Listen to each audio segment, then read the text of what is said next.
I'm Molly Ringle, and my new novel, Lava Red, Feather Blue, is coming out soon. In fact, I'll be signing books on Saturday, January 9th, 2021, at Paper Boat Booksellers in West Seattle at 2 p.m. Masked and probably outside, if possible, of course. So I hope you can make it, and in the meantime, here's a little about the book. Lava Red, Feather Blue is a fantasy set in a country called Eidolonia. And where is that? I'll show you. You see all this open space out in the North Pacific? I put it right in the middle of that. And it's an island country, thus, maybe a bit smaller than New Zealand. And it's populated by both humans and fae, the fairy folk, who are powerful and thus sometimes dangerous. The book sort of takes the Sleeping Beauty trope and launches off from that starting point, with a few changes right off the bat. For instance, it's not a princess, but a prince who was put into the enchanted sleep, Prince Larkin, and that took place over 200 years ago in 1799. He's a tourist attraction in the modern day. You can go to the palace and see him asleep behind the glass door in his specially sealed bower.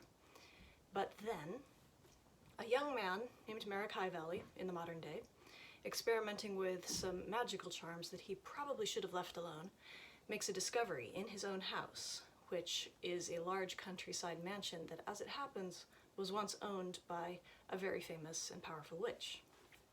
I'll read you a brief excerpt. In this scene, Merrick is bringing one of the charms, a wooden bead, into an unused bedroom in the house, going off a written clue that this bead has something to do with this room. He's trying to discover what. On his knees on the mattress, he examined the wooden headboard by flashlight. It stood almost 6 feet high, coming to a rounded point in the middle, its edge curved into curls. He pivoted the light toward a bedpost. His other hand settled on the headboard. The bead on its string clicked against the wood.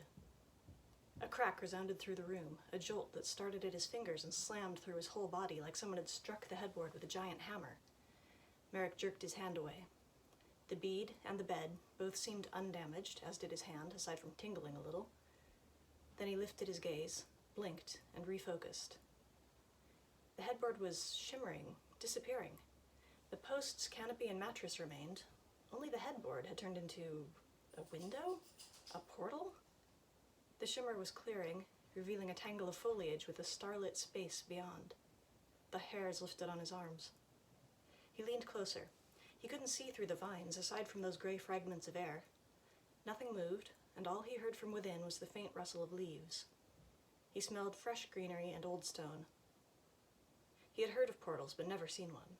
Only the fae could create or control them, along with one or two legendarily talented witches in times past who had worked for the government or royal family. He slid a hand into the tangle of vines. They resisted, tendrils catching and tearing. He went in with both hands. The rustling sounds echoed beyond as if it were a cave. Where was this place? Somewhere within the Fae realm? If so, he hoped to the powers above that he wasn't attracting the attention of something monstrous that lived in it. For a moment he thought, uneasily, of the spookier varieties of Fae. White fingers, who lurked in birch forests and could cause insanity or death with one touch of their long bone white fingers. Kelpies, who came surging out of lakes and streams to devour people. Fair feasters, who enchanted humans into falling in love with them, then slowly killed them by feeding upon their blood over the course of days or months. He made himself stop thinking of those. He'd begun leaning on the vines while trying to part them, teetering on his knees on the head of the mattress. Then a thick vine gave way, dropping out from under his elbow. Merrick went toppling into the portal.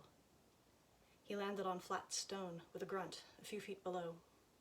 In panic, he leaped back up to make sure the portal hadn't closed behind him, but no, there the spare bedroom waited beyond the vines. He reached through to touch the mattress to reassure himself.